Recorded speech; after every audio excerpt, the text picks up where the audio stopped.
जब तक मेरी मम्मी थी ना, तो मैंने कभी भी दवाई नहीं खाई, कभी भी मुझे बुखार नहीं आया, कभी मुझे जुकाम नहीं हुआ। मैं हमेशा ठीक रहती थी, हंसती थी, खेलती थी, मौज मस्ती करती थी, किसी चीज़ की कोई टेंशन ही नहीं थी।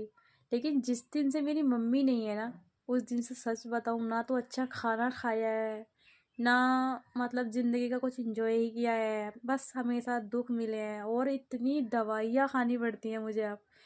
जिस दिन से मेरी मम्मी मरी है ना, उस दिन से मैं दवाइयाँ ही खाती हूँ। 3 साल हो गए, 3 साल से मैं दवाई ही खाती हूँ और परहेज ही करती हूँ।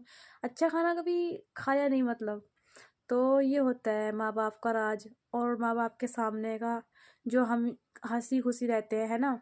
तो अब मैं इतनी दवाई खाती हूँ, इतनी बीमार रहती हूँ मैं, जिससे मेरी मम्मी नहीं है यार। और जब मेरी मम्मी थी, मैं हमेशा खुश रहती थी और हमेशा मैंने कभी दवाई नहीं खाई।